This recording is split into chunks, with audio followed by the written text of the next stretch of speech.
જંતો શુભમિચ્છન્તિ નિસ્તુષં તચ્છિવે ભવેત્સ તદ્ધ્યાનતન્મનો શુદ્ધ્યા કષાય વિજયેન સમ સ ઇન્દ્રિયજયેન સ્યાત્ સદાચારાદસૌ ભવેत् સજાયતે સુપદેશાન્દ્રિણાં ગુણનિબંધન.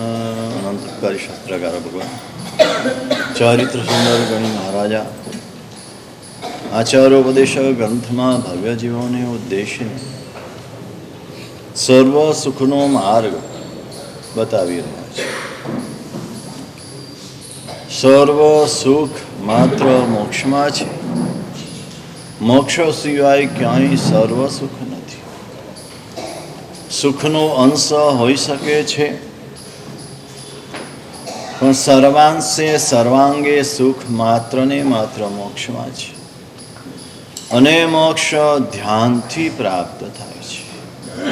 ધર્મ ધ્યાન અને શુક્લ ધ્યાન એના દ્વારા મોક્ષની પ્રાપ્તિ, અર્થ ધ્યાન અને રૌદ્ર ધ્યાન એના દ્વારા સંસારની પ્રાપ્તિ. જીવે અર્થ ધ્યાન ને રૌદ્ર ધ્યાન છોડીને ધર્મ ધ્યાનમાં પ્રવેશ કરવાનો છે. આ ધ્યાન શેનાથી થાય તો કે મનની શુદ્ધિ હોય તો થાય. મનની શુદ્ધિ ન હોય તો અર્થ ધ્યાન ને રૌદ્ર ધ્યાન થયા કરે. મનની શુદ્ધિ હોય તો ધર્મ ધ્યાન થાય. મનની શુદ્ધિ વિના ધર્મ ક્રિયા થઈ શકે, ધર્મ ધ્યાન ન થઈ શકે. ધર્મ ક્રિયા જુદી છે, ધર્મ ધ્યાન જુદું છે. ધર્મ ધ્યાન કરવું છે તો મનથી થાય છે, કાયાથી નથી થતું. ક્રિયા કાયાથી થાય છે, ધ્યાન મનથી થાય છે. ને મન એ જ કર્મ બંધનું ને કર્મ મુક્તિનું કારણ છે. મન એવા મનુષ્યાણામ કારણમ બંધ મોક્ષયો. કર્મનો બંધ અને કર્મની મુક્તિ, કર્મની નિર્જરાયનું કારણ હોય તો માત્ર મન છે.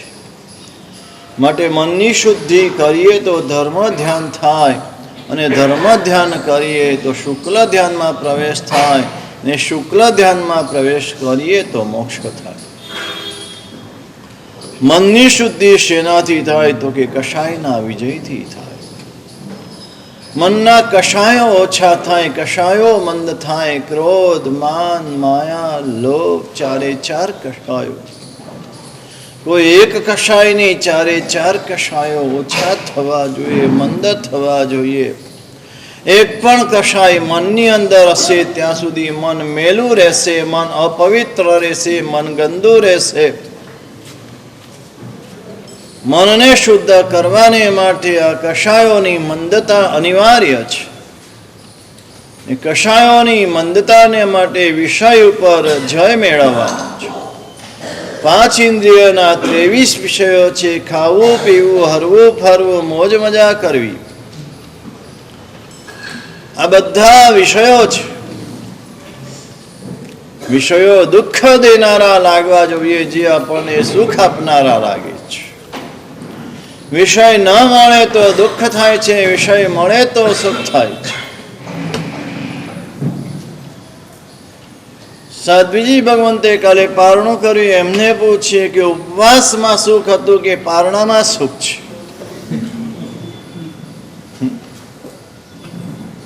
એ કહેશે ઉપવાસમાં જે મજા હતી એ પારણામાં નથી. ભરતભાઈ, તમને મજા આવી હશે પારણામાં, એમાં મજા આવી. પણ એમને પૂછો તો કહેશે કે પારણામાં મજા નથી, ઉપવાસમાં મજા હતી. વિષયના અભાવમાં સુખ છે, વિષયની હાજરીમાં દુઃખ છે. આ બરાબર લાગી જાય તો વિષયનો ઇન્દ્રિયનો જય થાય. એની ઇન્દ્રિયનો જય થાય શેનાથી થાય તો કે સદાચારથી થાય. આપણે જોઈ ગયા માનવ જીવનના કેટલાક 3 સદાચારો. સપ્ત વ્યસન મુક્તિ સૌથી પહેલો સદાચાર. બીજા નંબરે પરસ્ત્રી માત સમાદ. પરસ્ત્રીમાં માતાના દર્શન થવા જોઈએ. માતા સિવાય બીજા કોઈ દર્શન થાય તો એ વિકાર છે. આ વિકાર છે, આત્માને દુઃખ દેનાર છે. એટલે પરસ્ત્રી માત સમાન એ બીજા નંબરનો સદાચાર છે અને પરધન ધૂળ સમાન. પારકું ધન ધૂળ લાગે. આ ત્રણ સદાચાર એના જીવનમાં આવે તો ઇન્દ્રિયનો જય થાય. હવે સદાચાર શેનાથી આવે? ચારિત્ર સુંદર ગણી મહારાજ આપણને મૂળ સુધી લઈ જવા માંગે છે. આપણે ઉપરના ફળ અને ફૂલમાં જ ખુશ થઈએ છીએ. ફળ ફૂલનો આધાર એનો મૂળ છે. આ મૂળ શું છે? સદાચાર સદુપદેશા. સુપદેશા. સદુપદેશથી સદાચાર આવે. જે પણ સદાચારો જ્ઞાની ભગવંતોએ બતાવ્યા છે, દ્રવ્ય ક્ષેત્ર કાળ ભાવ પ્રમાણે જે કઈ સદાચારો નક્કી થયેલા છે, અત્યારે એક પત્ની વ્રત એ સદાચાર કહેવાય છે. એક સમય હતો જ્યારે 2 પત્ની 3 પત્ની પણ રહેતી હતી, ત્યારે એ પણ સદાચાર કહેવાતો હતો. આજે એક પત્ની એ સદાચાર છે, બીજી પત્ની રાખવી એ દુરાચાર છે. જે ક્ષેત્ર હોય, જે કાળ હોય તે પ્રમાણેના સદાચાર રહેવા જોઈએ. અને સદાચાર સદુપદેશથી આવે. આ ઉપદેશની શું જરૂર છે? ઉપદેશ શેના માટે સાંભળવાનો છે? જીનવાણીનું શ્રવણ શા માટે કરવાનું છે? પ્રવચન શા માટે સાંભળવાનું છે? પ્રવચન સાંભળવાથી લાભ શું થાય? સદાચાર જીવનમાં આવે એના માટે પ્રવચન સાંભળવાનું છે. જીવનમાં સદાચાર લાવવા છે. પેલા જાણવા પડે કે આ સદાચાર કહેવાય, આ દુરાચાર કહેવાય. આ જાણવા પડે. એ જાણવાનું કામ આ ઉપદેશ દ્વારા થાય, આ પ્રવચન દ્વારા થાય, આ જીનવાણી શ્રવણ દ્વારા થાય. જીનવાણી શ્રવણ માત્ર સાંભળવા ખાતર નથી સાંભળવું. બહુ સારું કરીને ઊભા નથી થઈ જવાનું. આ મહારાજનું વ્યાખ્યાન સારું ને આ મહારાજનું વ્યાખ્યાન આવું. તમને કોઈ કાજી નથી બનાવ્યા, જજ બનાવ્યા. તીર્થેશ તું જજ બેઠો છે.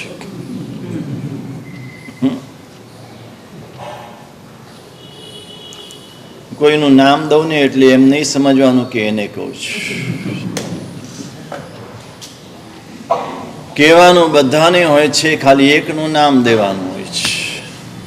એટલે જેનું નામ દઉં એને ખોટું નહીં લગાડવાનું, અને જેનું નામ ન દઉં એને પણ ખોટું નહીં લગાડવાનું. કે હંમેશા આનું જ નામ દીધા કરે છે, મારું નામ તો બોલતા નથી, મારા સાહેબના આ લાડકા છે એટલે એનું નામ બોલ્યા કરે છે, એવું પણ નહીં લગાડવાનું. આ બંને ખોટું છે. નામ દેવા પાછળ ઘણા બધા આશયો હોય છે. વ્યક્તિને જગાડવા માટે પણ નામ દેવા, અને જેને ખોટું ન લાગતું હોય ને એનું નામ દેવાય, ખોટું લાગતું હોય એનું નામ ના દેવાય. પાછું એનું નામ દઈએ ને ખોટું લાગી જાય, મોઢું ચડી જાય, બીજે દિવસ વ્યાખ્યાનમાં આવે નહીં, તો એવાનું નામ ના દેવા. એ સ્પષ્ટતા કરી દેવી સારી.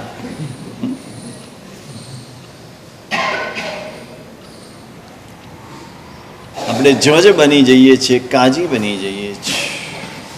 આ મહારાજનું વ્યાખ્યાન સારું ને આ મહારાજનું વ્યાખ્યાન આવું. એના માટે પ્રવચન સાંભળવાનું નથી. શ્રવણ શેના માટે છે?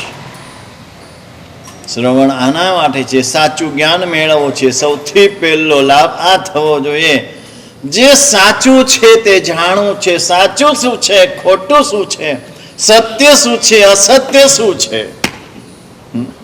ઉપાદેય શું છે, હેય શું છે, અને જ્ઞેય શું છે. 3 પ્રકારની વસ્તુ છે જગતની અંદર. કેટલાક પદાર્થો જ્ઞેય છે એટલે માત્ર જાણવા માટે છે. ધર્માસ્તિકાય, અધર્માસ્તિકાય વગેરે માત્ર જાણવાના જ. પછી 2 પ્રકારના પદાર્થો આવે. એક પદાર્થ ઉપાદેય છે એટલે આદરવા યોગ્ય છે, સ્વીકારવા યોગ્ય છે, જીવનમાં લાવવા યોગ્ય છે, એ ઉપાદેય પદાર્થો કહેવાય. અને બીજા પદાર્થો હેય છે એટલે ત્યાગ કરવા જેવા છે, છોડવા જેવા છે. ગેને ગે સ્વરૂપે જાણવા, ઉપાદેયને ઉપાદેય સ્વરૂપે જાણવા, હેને હે સ્વરૂપે જાણવા, એના માટે જીનવાણી શ્રવણ કરવાનું છે.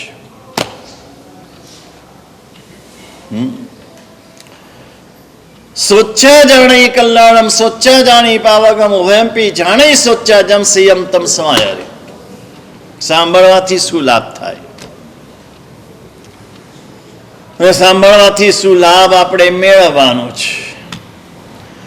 સાંભળીને કલ્યાણને જાણે છે. સોચ્ચા જાણે કલ્યાણમ સોચ્ચા જાણે પાવગમ. મારું કલ્યાણ શેમાં છે આ જાણવા માટે સાંભળવાનું છે. મારું એટલે આત્માનું કલ્યાણ શેમાં છે એ જાણવા માટે સાંભળવાનું છે. જીનવાણીની વિશેષતા જ આ છે. સંસારમાં ઘણા બધા પ્રવચનો થતા હોય છે, લેક્ચર થતા હોય છે. પ્રવચનોમાં એવા એક એકથી ચડિયાતા પ્રવચનકાર હોય છે, પણ એ બધા સંસારની વાતો કરે કે અહીંયા બેઠા બેઠા કલાક બે કલાક તમને એવું શીખવાડી કે તમે અહીંથી ઊભા હોય એટલે તમારી પાસે 1 કરોડની 2 કરોડની ગાડી આવી જાય. મને સામાયિક કરવામાં ગરીબ મજા આવે છે. સાહેબ, હું આ સ્વાધ્યાય જ કરું છું. જીનવાણી સાંભળવાની શું જરૂર છે? આવી ઊંચી કોટીના મહાત્મા પણ ધ્યાન કરતા કરતા ધ્યાનની ઊંચી ભૂમિકાએ પહોંચેલા એ બંને મહાપુરુષો પણ પ્રભુની દેશના શ્રવણ કરવા માટે જાય. પ્રભુની દેશના શ્રવણ કરે, શ્રવણ કરીને આવે. પ્રભુએ દેશનામાં જે વાત કરી હોય આવ્યા પછી એનો પ્રયોગ કરે, પોતાની જાત ઉપર પ્રયોગ કરે. આજે આપણે પ્રયોગ કરવાનું ભૂલી ગયા છે. આપણે માત્ર શ્રવણ કરીએ છીએ, શ્રવણથી આગળ વધતા નથી. 3 ચીજ છે: શ્રવણ છે, શ્રવણ કળા છે ને શ્રવણ યોગ છે. અત્યારે માત્ર શ્રવણ કરી રહ્યા છે, શ્રવણમાંથી શ્રવણ કળામાં જવું છે ને શ્રવણ કળામાંથી શ્રવણ યોગ સુધી પહોંચવું છે. કળા તો ઘણી બધી આવડે, તમને કળાકાર છો, પણ આ શ્રવણ કળા શીખવી અનિવાર્ય છે. અત્યારે શ્રવણ કરીએ છીએ, ક્યારેક આવીએ ક્યારેક ના આવીએ, જે અનુકૂળતા હોય તે પ્રમાણે કરીએ. કંઈ પણ કાર્ય આવી ગયું સંસારનું એટલે વ્યાખ્યાન એક બાજુ, આપણું સંસારનું કાર્ય આપણે કરી લઈએ. ક્યારેક વહેલા આવીએ ક્યારેક મોડા આવીએ, ક્યારેક વહેલા ઊભા થઈએ ક્યારેક મોડા ઊભા થઈએ. આ બધું માત્ર શ્રવણ છે. બરાબર સાંભળીએ ન સાંભળીએ, ક્યાંક કોક આવ્યું એટલે નજર એ તરફ જાય, કોઈકનો અવાજ આવ્યો એટલે કાન એ તરફ જાય. આ બધી ઇન્દ્રિયો ફર્યા કરી ને ક્યારેક કાંઈ ના આવ્યું ને ધ્યાનમાં ચડી ગયા તો બરાબર ધ્યાન લાગી જાય.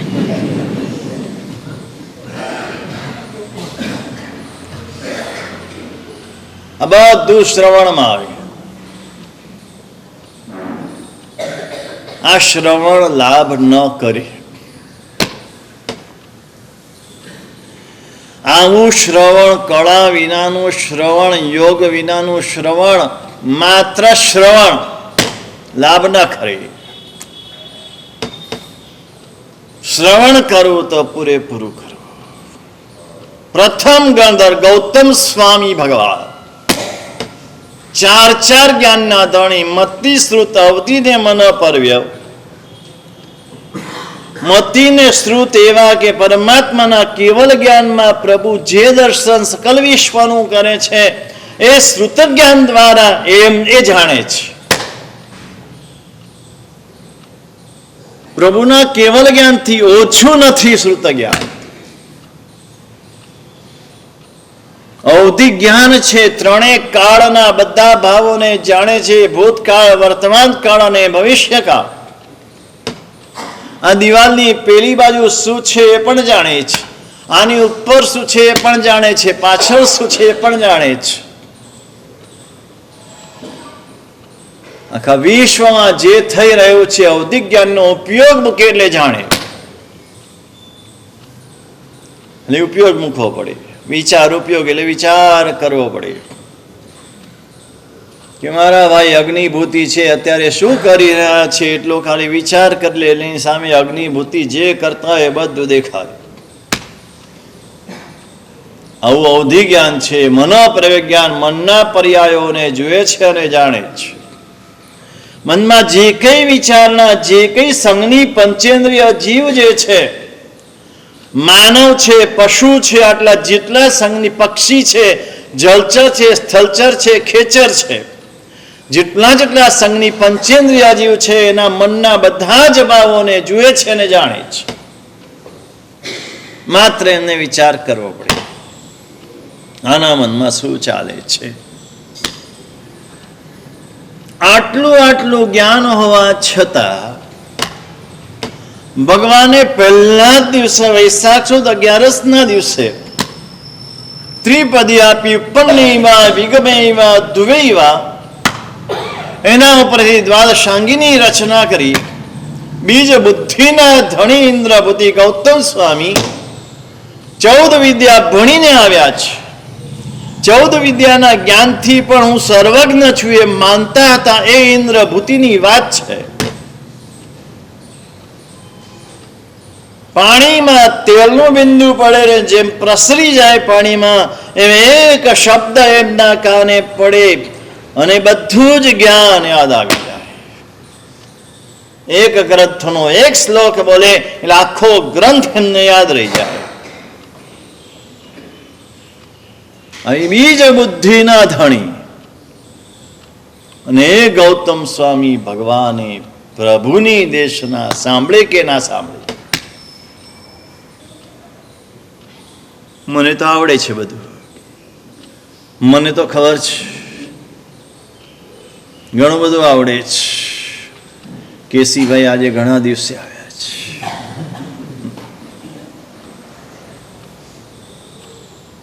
એવું કરીને સાંભળવા ના જાય ને કેતનભાઈ. જે દિવસે દીક્ષા લીધી પ્રભુના કેવલ જ્ઞાન પછી શાસનની સ્થાપનાના દિવસે વૈશાખ સુદ 11ના દિવસે પ્રભુએ દીક્ષા આપી. તે દિવસથી લઈને પરમાત્માના નિર્વાણ સુધી એક પણ દેશના ચૂક્યા નથી. હા, ભગવાને ક્યાંક મોકલ્યા હોય અને ગયા હોય એટલો સમય ચૂક્યા હોય તો પણ આવીને પૂછી લે કે આજે ભગવાને દેશનામાં શું કીધું. આ જિજ્ઞાસા, આ તીવ્ર જિજ્ઞાસા, આ જિજ્ઞાસા એ જ્ઞાનનું દ્વાર છે. આપણી જિજ્ઞાસા મારી પરવારી છે. કદાચ કોઈ કારણસર આવવાનું ન થયું હોય તો પણ બીજે દિવસે પૂછી લે આજે શું વાત થઈ, આજે કેવી વાત થઈ. આ જાણવાની, તત્વને જાણવાની જિજ્ઞાસા એટલી બધી તીવ્રતર હોય અને જાણ્યા વિના ચેન ના પડે. ઉપદેશમાલા ગ્રંથકાર ધર્મદાસ ગણી મહારાજ લખે છે, પોતે નજર સામે ગૌતમ સ્વામી ભગવાનના દર્શન કરેલા છે. ભગવાન મહાવીરના સ્વાસ્થ્ય દીક્ષિત મુનિ છે અને તેઓ ગૌતમ સ્વામી ભગવાન માટે ઉપદેશમાલામાં લખે છે, જાણંતો તમથમ વિમ્ય હ્યો સુણય સપ પડમગણારો સમત્ત સ્વનાણી. પ્રથમ ગણધર છે, પ્રથમ ગણધર તીર્થ સ્વરૂપ કેવા. ગૌતમ સ્વામી ભગવાનની મૂર્તિ શા માટે રાખે છે? પ્રથમ ગણધર, પ્રથમ સાધુ, અવસર પીડિકામાં ભગવાન મહાવીરના શાસનના પ્રથમ સાધુ અને પ્રથમ ગણધર એ તીર્થ કહેવાય. ભગવતીજી સૂત્રમાં પ્રશ્ન છે, ભગવાન તીર્થ કોને કહેવાય? એટલે ભગવાને જવાબ આપ્યો છે, તીર્થમ બનતે તીર્થમ, જે તીર્થ હોય તીર્થ કહેવાય. પછી બીજા તીર્થ બતાવ્યા છે. પઢમાં ગણહરો તીર્થ, પ્રથમ ગણધર એ તીર્થ સ્વરૂપ છે, તીર્થ છે. ઋષભદેવ ભગવાનના પ્રથમ ગણધર પુંડરીક સ્વામીજી એ તીર્થ છે. એ મહાવીર સ્વામી ભગવાનના પ્રથમ ગંધર ગૌતમ સ્વામીજી એ તીર્થ છે. અને ત્રીજું એક બતાવ્યું 54 સમણ સંગોતિથ, ચતુર્વિધ શ્રી સંઘ, શ્રમણ પ્રધાન ચતુર્વિધ શ્રી સંઘ એ તીર્થ છે. એકલા સાધુ નહીં, એકલા સાધ્વી નહીં, એકલા શ્રાવક નહીં ને એકલા શ્રાવિકા, કોઈ કમિટી નહીં, કોઈ ટ્રસ્ટી નહીં, કોઈ વહીવટદાર, એ સંઘ નથી. 54 સમણ સંઘો, સાધુ સાધ્વી શ્રાવક રૂપ ચતુર્વિધ શ્રી સંઘ એ તીર્થ છે. આ તીર્થ સ્વરૂપ પ્રથમ ગંધર છે. સમસ્ત શ્રુત જ્ઞાની, સમસ્ત શ્રુત જ્ઞાન છે. પ્રભુ દેશનામાં જે જે વર્ણન કરે, 12 દેવલોકનું વર્ણન કરે, 9 ગ્રહવ્યકનું વર્ણન કરે, 5 અનુત્તરનું વર્ણન કરે, સિદ્ધ શિલાનું વર્ણન કરે, સિદ્ધ શિલા ઉપર રહેલા સિદ્ધના જીવોનું વર્ણન કરે, આ બધું જેટલું શ્રવણ કરે બધું એના મસ્તકની અંદર સ્થિર થઈ જાય. એક અક્ષર આગો પાછો નહીં. તમને તો ઘરે જઈને પૂછવામાં આવે કે આજે વ્યાખ્યાનમાં શું કીધું, તો કલ્પેશ શું આવે, ગૌતમ સ્વામીની વાત કરી હતી. એક લીટીમાં આપણું વ્યાખ્યાન પૂરું થયું.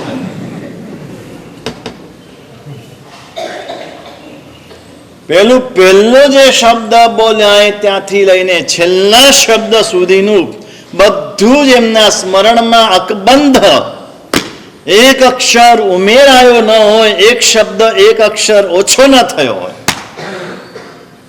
આટલું એમની સ્મૃતિમાં બરાબર આવી ગયું હોય. તો ભગવાનને કેવલ જ્ઞાન થયું કઈ ઉંમરે થયું ભાઈ? કઈ ઉંમરે થયું? 42 વર્ષ.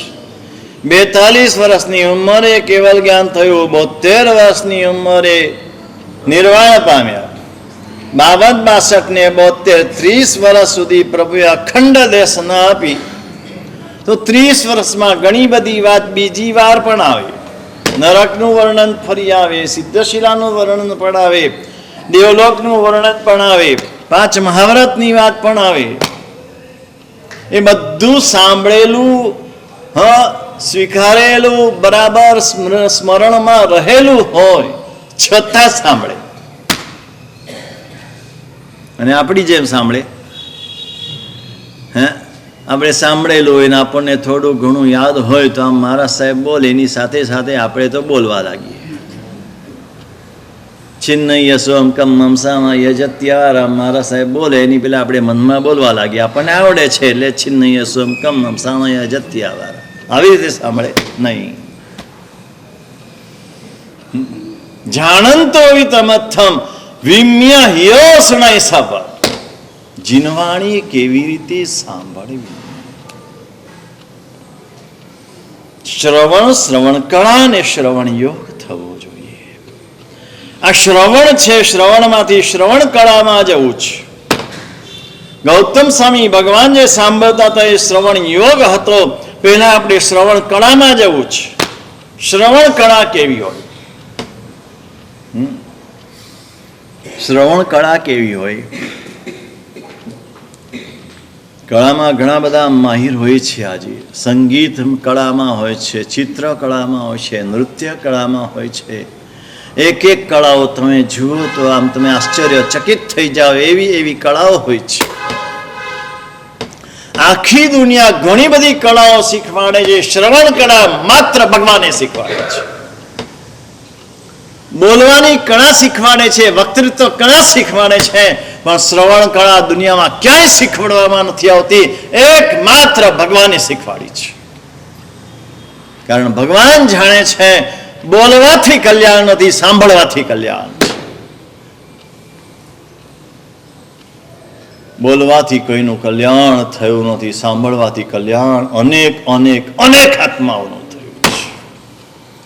માટે ભગવાને શ્રવણ કળા શીખવાડી છે. શ્રાદ્ધ શ્રોતા સુધીર વક્તા, જ્યાં શ્રવણ કળાની વાત કરી ત્યાં શાસ્ત્રકારોએ લખ્યું વક્તા છે બુદ્ધિશાળી જોઈએ, શ્રાદ્ધ સુધી વક્તા. વક્તાએ ક્યાં કેવું, કોની સામે કઈ વાત કરવી, કઈ વાત ના કરવી, ક્યાંથી શરૂઆત કરવી, મધ્યમાં શું કરવું, અંત ક્યાંથી લાવવો, જેવા જેવા શ્રોતા હોય તે પ્રમાણે વક્તૃત્વ કરવું, પોતે જે કરવું છે તે નહીં, શ્રોતા પ્રમાણે વક્તા.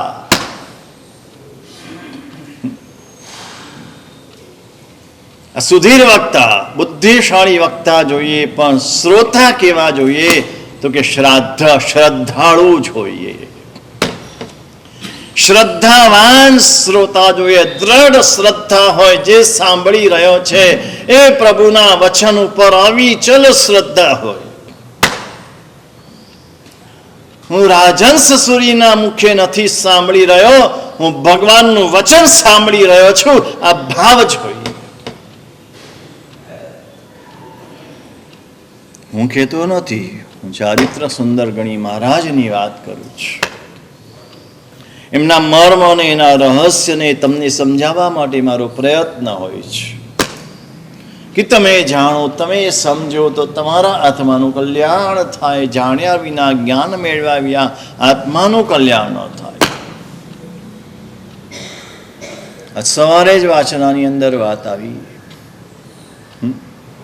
સવાસો ગાથાના સ્તવનમાં આત્મ અજ્ઞાને કરી, આત્માના અજ્ઞાનથી જ ભવભ્રમણ ઊભું થયું છે અને આત્માના જ્ઞાનથી ભવભ્રમણ ટળે છે.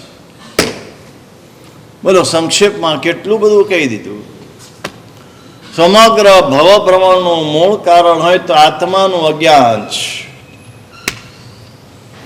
હવે જેનાથી ભવભ્રમણ ઊભું થયું છે એની સામેનું કરીએ તો ભવભ્રમણ ટળે. આત્માના અજ્ઞાનથી ભવભ્રમણ ઊભું થયું છે તો આત્માના જ્ઞાનથી ભવભ્રમણ ટળે. જ્ઞાન મેળવવાનું છે. જ્ઞાની શ્વાસોશ્વાસમાં કઠિન કર્મ કરે છે, અજ્ઞાની વર્ષો અગે કર્મ ખપાવે. આ જ્ઞાની એટલે કયો જ્ઞાની?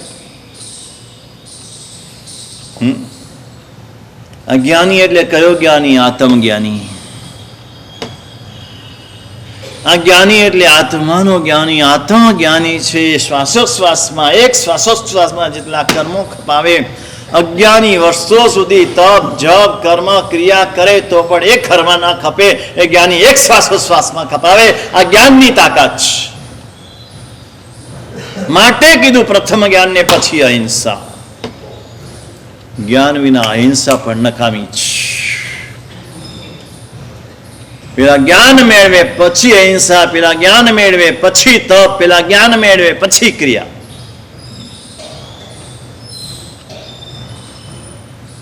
માટે કીધું શ્રવણમાંથી શ્રવણ કળામાં જવાનું છે. શ્રવણ કળા શું છે? આજ ઉપાધ્યાયજી ભગવંતે સમ્યક્તના 67 બોલની અંદર આ શ્રવણ કળાનું વર્ણન કર્યું છે.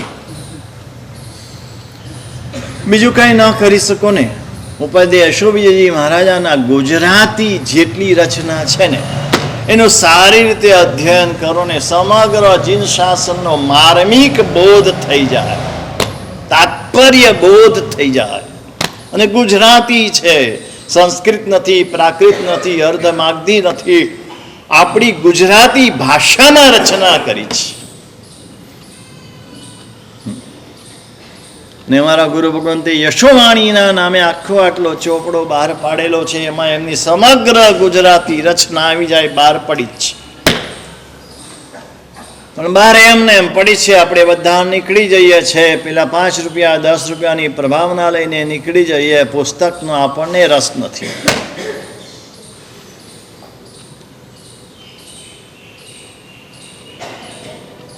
ને એમાં એમણે શ્રવણ કળાની વાત લખી છે. શ્રવણ કળા કેવી હોય, કેવી રીતે સાંભળે. સમય પેલા આવી જાય. 7:30 સમય છે, મોડામાં મોડો 7:29 આવીને બેસી ગયો. હજી કોઈ ક્રિયા બાકી ન હોય, સામયિક લેવાનું બાકી ન હોય, બેસીને કંઈ કરવાનું બાકી નહીં, પોતાની જગ્યાએ આવીને બેસી ગયો હોય, બેસે તો પણ ક્યાંક બેસે, ગુરુ ભગવંતની સન્મુખમાં બેસે, આમ ત્રાસો ના બેસે. ગુરુ ભગવંતની નજર પોતાના ઉપર પડે, પોતાની નજર ગુરુ ભગવંત ઉપર રહે, એમના એક એક શબ્દ પોતાના કાને પડે એ રીતે નજીકમાં બેસે. આ બધું શ્રવણ કળાની વાત કરું છું. અત્યારે શ્રવણ કરીએ છીએ એટલે ગમે ત્યાં બેસે, ગમે ત્યારે આવીએ, અડધું સંભળાય, અડધું ના સંભળાય, બધું ચાલે. આપણે પિક્ચરમાં એક એક દ્રશ્ય જોવા જોઈએ. હા, એમાં બિલકુલ ઓછું ન થવું જોઈએ. પિક્ચર ચાલુ થાય એની પેલા પહોંચી જવાનું ને છેલ્લે પેલું ધી એન્ડ આવે ત્યારે ઉભા થવા. ને એમાં 10 મિનિટ વધારે જોવા મળી ગયું કોઈકને, કોઈક શોમાં તો ખુશ ખુશ રાજી રાજી થઈ જાય. પેલો કે અમારે તો 2 કલાકનું જ, અરે અમારે 2 ને 10, અને અહીંયા 5 મિનિટ વધારે થાય તો ઊભો થઈ જાય. કેમ લાભ નથી થતો? આ શ્રવણની સાથે શ્રવણ કળા આવવી જોઈએ. સર્વ મંગલ થયા પછી ઉભો થાય, એની પહેલા નોટ પેન લઈને આવે, બરાબર મહત્વની વાતો એ નોંધી લે. નોંધ્યા પછી ઘરે જઈને રિફર કરે અને એની ફેર નોટ બનાવે. પેલા મુદ્દા લખેલા હોય એના ઉપરથી આખી ફેર નોટ બનાવે. મારા સાહેબે શું શું કીધું, શેના માટે કીધું, બરાબર ને આખી નોટ લખાઈ જાય પછી એનું બરાબર વાંચન કરે. એમાં બીજી વાર વાંચન વખતે જે મહત્વની વાત હોય એને અંડરલાઈન કરે. એ અંડરલાઈન કરેલી મહત્વની વાતો એક નાની ડાયરીની અંદર ઉતારે અને એ નાની ડાયરીનો વારંવાર સ્વાધ્યાય કરે, જે પોતાના આત્માને હિતકારી છે તે.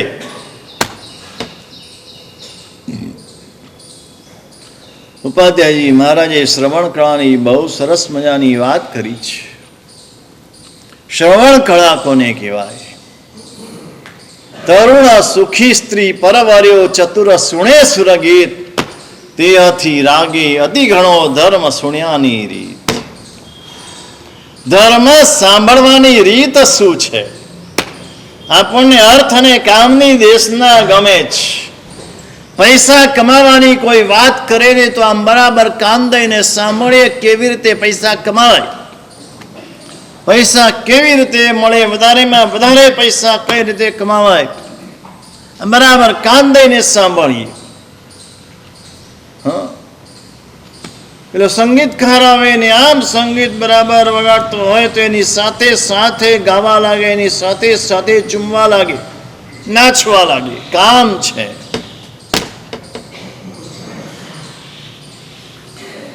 કામ કળાની વાત કોઈ કરે તો એમાં આપણને રસ પડે, પણ ધર્મ કળા સવ્વા કલા ધમ્મ કલા જીડાય.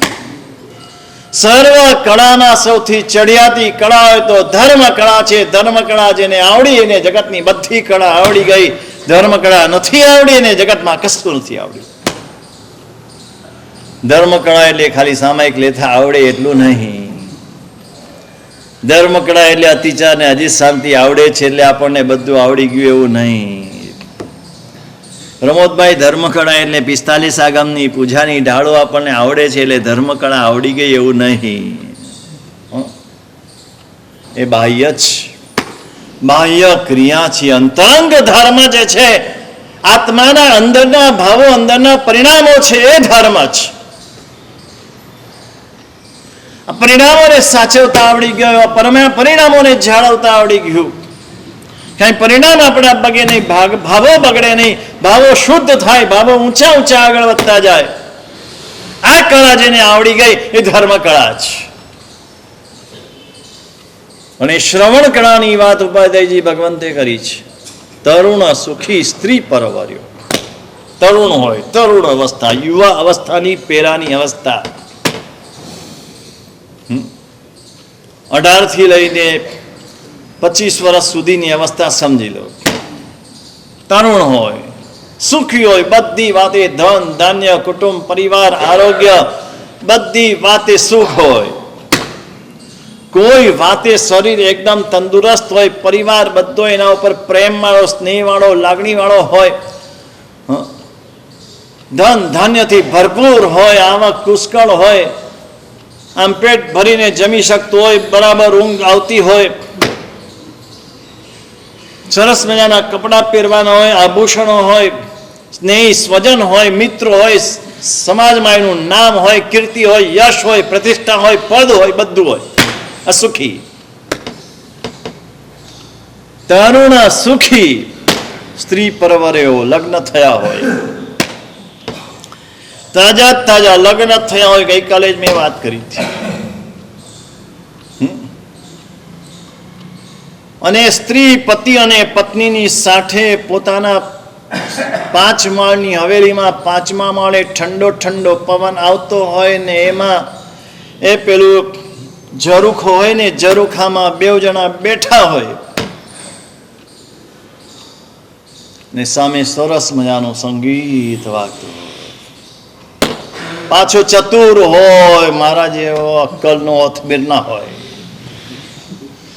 તમારા જેવા હોશિયાર હોય, ચતુર હોય. આ ભાવનગરના બધા ચતુર શિરોમણી.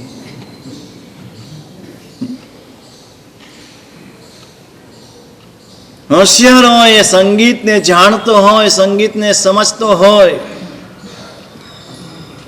અને દેવતાઈ સંગીત વાગતું હોય. આ ધમાલકોશ નહીં, માલકોશ વાગતો હોય. અત્યારે ધમાલકોશ વાગે, ધમાલકોશ નહીં, ભગવાન જે રાગમાં દેશના આપે એવો માલકોશ વગેરે રાગ વાગતા હોય, એવું આમ સુંદર મજાનું વાતાવરણ હોય. કેવી રીતે સાંભળે? એ ચતુર હોય, તરુણ હોય, સુખી હોય એવો વ્યક્તિ, સંગીતનો જાણકાર હોય, સંગીતમાં રસ હોય, જેને એ સંગીત કેવી રીતે સાંભળે. સંગીતને જાણનારા પણ બહુ વિરલ આત્મા છે. અત્યારે એવું સારું સંગીત અહીંયા આવીને કોઈ વગાડે ને તો તમને જોકાવા લાગે.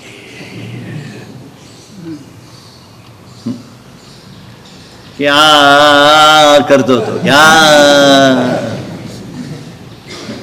કઈ મજા ના આવી. ખરેખર સંગીત શું છે ને કેવું છે? ભગવાન દેશના આપતા હોય ને દેવતાઓ વાંસળીના સ્વર પૂરતા હોય. તમે એકવાર કલ્પના તો કરો, કેવા રાગમાં પ્રભુ બોલતા હોય ને વાંસળીના સ્વર એમાં પુરાતા હોય. નેમિસુરી દાદાના શિષ્ય હતા આચાર્ય લાવણ્યસુરી મહારાજ. એ વ્યાખ્યાન આપતા તો માલકોશ રાગમાં આપતા. 6 ફૂટની કાયા હતી, આજાન બાહુ હતા, આમ ઢીચણ સુધી હાથ અડે આજાન બાહુ કહેવાય. મારા અડે છે, બેઠા બેઠા અડે છે એમ નહીં. ઉભા રહે ત્યારે આમ સીધા હાથ લાગે તો ઢીચણ સુધી હાથ પહોંચે. આજાન બાહુ પુણ્યશાળી આત્મા કહેવાય. અને વ્યાખ્યાન આપતા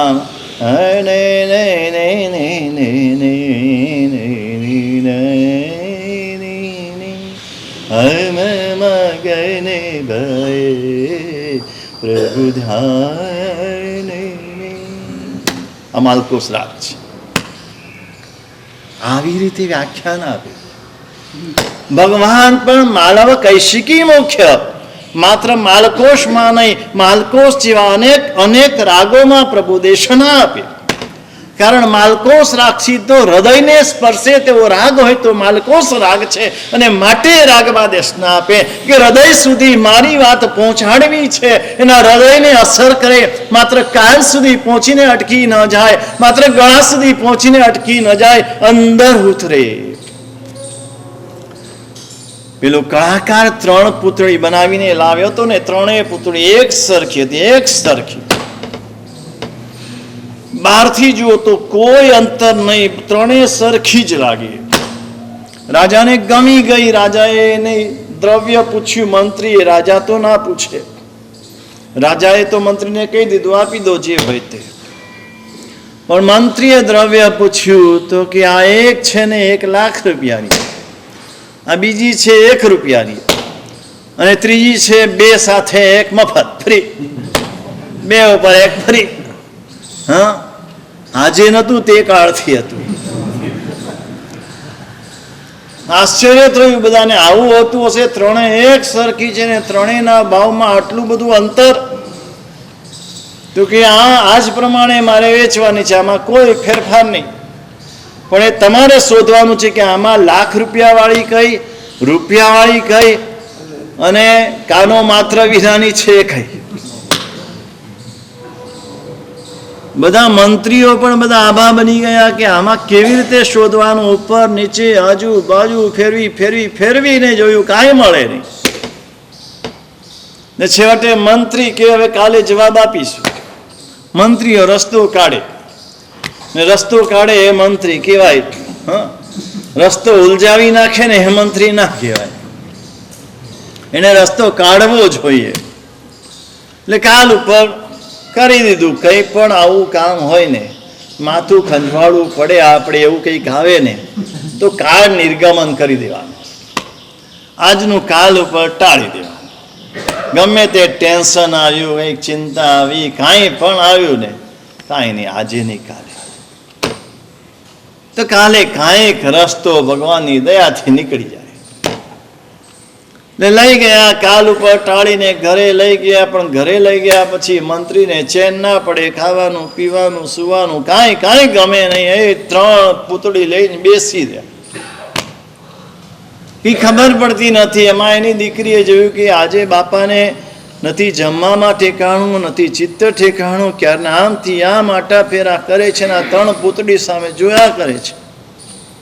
એટલે બાપની ચિંતા દીકરીને સૌથી વધારે હોય. તમારો બધાનો અનુભવ હશે.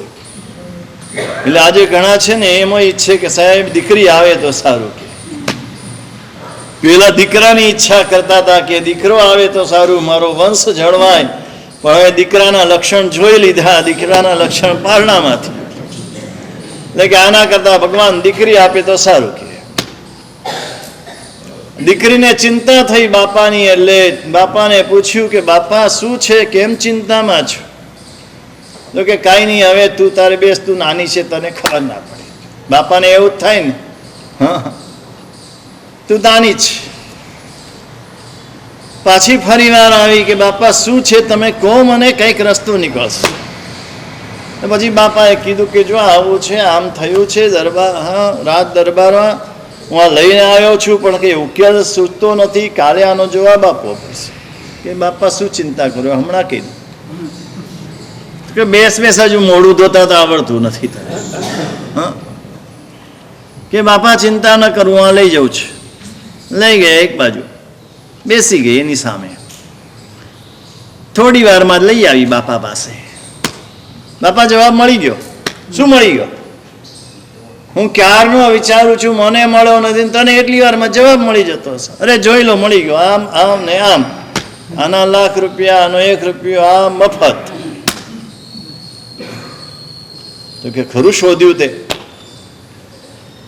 ચલો ચલો, બાપા રાજી થઈ ગયા, ખુશ થઈ ગયા, મજાથી ઊંઘી ગયા. આખી રાત સવારે જાગીને ફ્રેશ થઈને 3 પૂતળીને લઈને રાજ દરબારમાં પહોંચ્યા. રાજ દરબારના પહોંચીને બધા હખડે ઠત રાજ દરબાર ભરાયેલો હતો. અને બધાની વચ્ચે આમ બધાની ઇંતજારી હતી કે શું જવાબ લાવશે, શું જવાબ લાવશે. અને એની વચ્ચે એને એક એક પૂતળી બતાવતા ગયા કે જો આ છે લાખ રૂપિયાની, બરાબર? તો કે આ બરાબર. આ રૂપિયાવાળી બરાબર? તો કે આ બરાબર. આ મફત ફ્રી? તો કે આ બરાબર. પણ કે કેવી રીતે તમને ખબર પડે? તો કે બહુ સહેલું છે. શું કર્યું? લાવ્યા, એક સળી લાવ્યા. સળી લઈને એક પૂતળીના કાનમાં નાખી. અહીંયા જમણા કાનમાં નાખી, ડાબા કાનમાંથી નીકળી ગઈ. એટલે કે આ ફ્રી વાળી.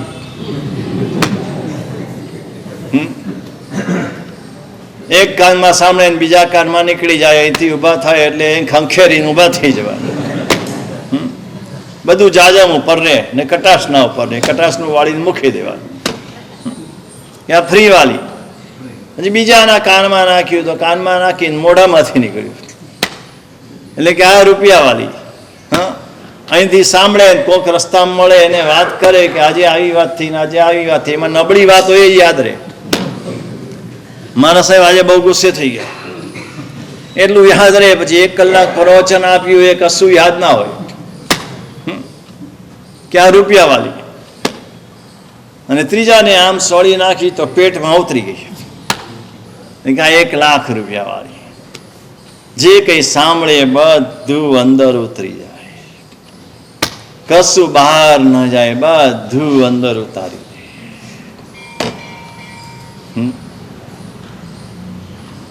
આ શ્રવણ કળા છે, આ શ્રવણ યોગ છે. આ તો શ્રવણ કળાની વાત આજે હમણાં કરી. તરુણ સુખી સ્ત્રી પરવર્યો ચતુર્સુણે સુરગીત. દેવતાય સંગીત આમ સાંભળતા હોય ને કેવા ડોલતા હોય, એમ જીનવાની સાંભળે ને આમ ડોલતો જાય. જી સાહેબ, જી સાહેબ, જી સાહેબ કરતો જાય. બહુત ખૂબ, બહુત ખૂબ, બહુત ખૂબ, દોબારા દોબારા દોબારા. આ શ્રવણ કળા છે. મારા ગુરુ મહારાજના અમદાવાદમાં જ્યારે પ્રવચનો થતા હતા ને, ત્યારે એવા શ્રોતાઓ હતા ને ગુરુ મહારાજ કહેતા હતા કે શ્રોતાઓ છે એ વક્તાની લગામ છે. વક્તાની લગામ શ્રોતા છે. શ્રોતા જેવા હોય તે પ્રમાણે વક્તાએ ચાલવું. શ્રોતા એવા ઉચ્ચ હોય. એક વાર તો એવી સરસ મજાની વાત ગુરુ ભગવંતે કરીને, એક શ્રોતા આગળ બેસનારા હીરાભાઈ કરીને હતા, પૂર્ણિમા ફ્લેટમાં રહેતા હતા, અને ઉભા થઈને એવું સરસ ગીત આમ લલકાર્યું. મોટી ઉંમરના હતા, મોહે ભાંગ પીલાઈ અખિયા મેં આ ગઈ લાલી રે, એવું આખું ગીત સંભળાવ્યું. સભાની વચ્ચે આમ રહી ન શક્યો कि मेरे गुरुवर ने मुझे आज भांग पिला दी. એવી સરસ વાત કરી. આમ ભાંગનો નશો હોય ને એના કરતા વધારે નશો આવી ગયો, અને આંખમાં લાલી. આંખ ભાંગ પીએ ને એટલે આંખ લાલ લાલ થઈ જાય. જેને પીધી હોય એને ખબર હશે.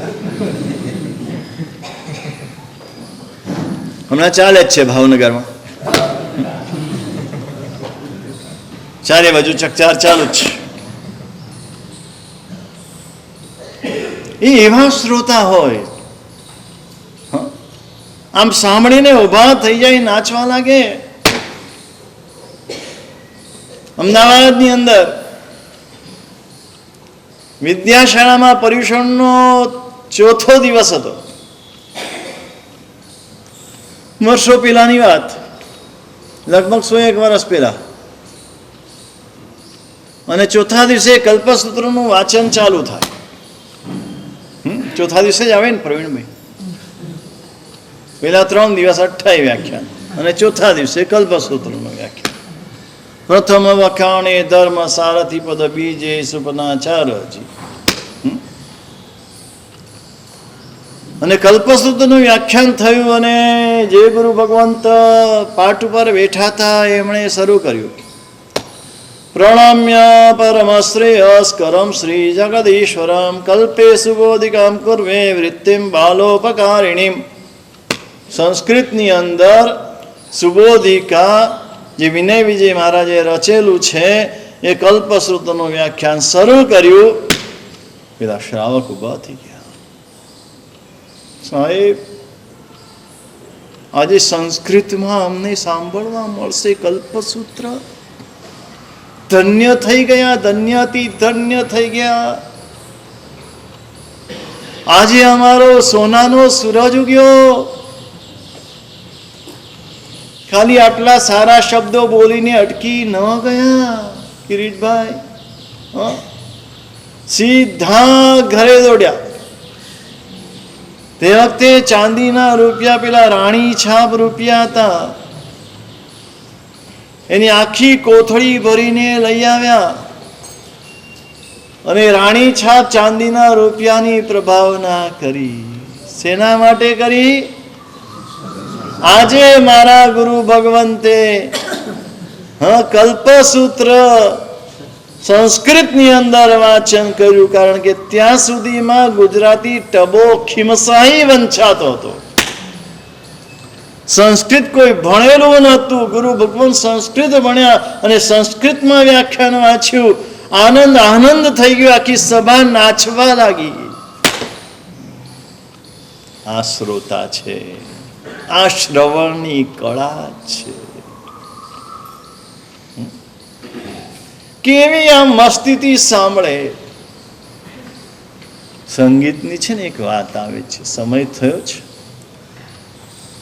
કે સંગીતના રસિયા કેવા હોય, એનાથી અધિક રસિયા શ્રવણના હોય. રાજા હતા ને, રાજાઓ ત્યાં સુધી ભારત બહુ સુખી હતું. આ રાજાશાહીમાંથી લોકશાહી આવીને એટલે ભારત દુઃખી થઈ ગયું. એ રાજાને ત્યાં અનેક કલાકારો, કારીગરો, સંગીતકારો, ચિત્રકારો બધા આખી દુનિયામાંથી આવે. એમાં સાઉથમાંથી એક સંગીતકાર અને એની મંડળી આવી હતી સંગીત સંભળાવવા માટે. રાજાને રાજાએ જાહેર કર્યું કે આવતીકાલે તમે આવજો, હું પ્રજામાં જાહેરાત કરી દઉં છું. જાહેરાત કરવામાં આવી. હકડે ઠઠ સંગીતના શ્રોતાઓ ભરાઈ ગયા અને પેલા એ સંગીત ચાલુ કર્યું. હા, ધીરે ધીરે કરતા સંગીત જામતું ગયું. બધા રસ તડબોળ બનતા ગયા. વાહ વાહ વાહ વાહ થવા લાગ્યું. વન્સ મોર. પેલા ખુશ થઈ ગયા. સંગીત પૂરું થયું. લોકોએ તાલીઓના ગડગડાટ 5 મિનિટ સુધી કર્યા, થંભે નહીં એવું સંગીત. 2 દિવસ આવું સંગીત સંભળાયું. 3 દિવસ રહેવાના હતા. બીજા દિવસ પછી એ સંગીતકારોએ રાજાને એક વિનંતી કરી, રાજા સાહેબ, અમને છે ને અહીંયા સંગીત ગાવામાં બહુ મજા નથી આવતી. કેમ? આટલું બધું માણસ સાંભળવા આવે છે ને તમે કહો છો મજા નથી આવતી? તો કે અમારા દેશમાં એવું છે કે અમે ગાઈએ ને એટલે કોઈએ વચ્ચે બોલવાનું નહીં, કોઈએ હલવાનું નહીં. જેમ તમે બધા અત્યારે શિસ્ત પાળો છો કે હું વ્યાખ્યાન આપતો હોઉં તો કોઈએ બોલવાનું નહીં, કોઈએ હલવાનું નહીં, એક શબ્દ બોલવાનો નહીં. કેટલું સરસ શિસ્ત પાળો છે. કે આવું હોય તો અમને સંગીત સંભળાવવામાં મજા આવે. મને એમાં મજા નથી આવતી.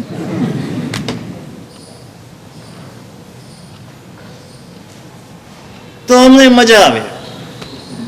રાજા કે અમારે ત્યાં તો જુદું છે. આમ તાળીઓ પાડે ને નાચે ને આમ વાહ વાહ કરે ને આમ ઝૂમવા લાગે ને. તો કે ના, અમને તો એમાં મજા ના આવે. કે સારું, તમે કહો એમ કરીશ. એટલે જાહેર કર્યું કે ભાઈ આવતીકાલે સંગીત સંભળાવવામાં આવશે ત્યારે કોઈ એક અક્ષર બોલવાનું નહીં, કોઈ આંગળી હાથ ઊંચા નીચા કરવાના નહીં, કોઈ શરીર ડોલાવવાનું નહીં. અને આવું કોઈ પણ કરશે તો આ તલવાર લઈને આ સૈનિક ઉભો હશે એનું તલવારથી ડોકું ઉડાવી દેવામાં આવશે. બધા સ્તબ્ધ થઈ ગયા. એટલે સંગીતમાં એમાં તો કેવી મજા આવે, પણ હવે બધાને રસ હતો સાંભળવાનો એટલે ઓર પબ્લિક ભરાઈ ગયું. સાંભળવા તો બધા આવી ગયા. ને રાજાએ કીધું તેમ સૈનિકો બધા ચારે બાજુ ગોઠવાઈ ગયા. તલવાર હાથમાં, ખુલ્લી તલવાર લઈને ગોઠવાઈ ગયા. અને પેલા એ સંગીત શરૂ કર્યું. આમ એવું સંગીત જામ્યું ને લોકો રહી ના શકે, આમ ડોલ્યા વિના રહી ના શકે. પણ પેલી તલવાર દેખાય ને એટલે પછામ થઈ જાય. એટલે તમને એવી તલવાર નથી દેખાતી ને? હા, તો કેજો પાછા. એટલે બધા એકદમ શાંતિથી સાંભળે છે. પણ એકદમ ક્લાઇમેક્સ ઉપર જ્યારે સંગીત પહોંચ્યું ને ત્યારે કેટલાક શ્રોતા હતા આમ તાલી પાડ્યા વિના રહી ના શક્યા. 4-5 શ્રોતા એક સાથે તાલી પડી, આખી સભા સ્તબ્ધ થઈ ગઈ. પેલા એ સંગીત અટકાવી દીધું પેલા સૈનિકો તલવાર લઈને એની પાસે પહોંચી ગયા, એના ગળા ઉપર આમ તલવાર રાખી દીધી. રાજાએ કીધું તું કે આટલું કરવાનું, પછી હું ઇશારો કરું તો આગળ વધવાનું, નહીતર આગળ નહીં વધવાનું. ગણે તલવાર અડાડી દીધી. અને ત્યારે સંગીતકારો બોલ્યા કે રાજા સાહેબ, હવે આવતીકાલે અમારું સાચું સંગીત આવતીકાલે સંભળાવીશું, અને એમાં 5 જણા જેને તાલી પાડી છે ને એમણે જ આવવા, એ સિવાયના કોઈએ નહીં આવવા. જેને મોતના ભય કરતા પણ આ સંગીતને વધારે વાલું ગણ્યું છે, એ જ આ સંગીત સાંભળવાનો અધિકારી છે. આ શ્રવણ કળા છે. આવી શ્રવણ કળા હોય અને શ્રવણ કળામાંથી શ્રવણ યોગ સુધી પહોંચે. પ્રથમ ગણધર ગૌતમ સ્વામી ભગવાન જે રીતે શ્રવણ કરતા હતા એ શ્રવણ યોગ કહેવાય. ને આ શ્રવણ યોગ કેવા પ્રકારનો હોય અને શ્રવણ યોગથી આત્માને કેવા પ્રકારનો લાભ થાય. અત્યારે માત્ર શ્રવણ કરીએ છીએ એટલે જે લાભ થવો જોઈએ લાભ થતો નથી. તો એ શ્રવણને શ્રવણ કળા બનાવીએ, ને શ્રવણ કળા બનાવીને શ્રવણ યોગ બનાવીએ, અને શ્રવણ યોગથી આત્માનું કલ્યાણ કેવી રીતે થાય શાસ્ત્રકાર અધિકાર વર્તમાન.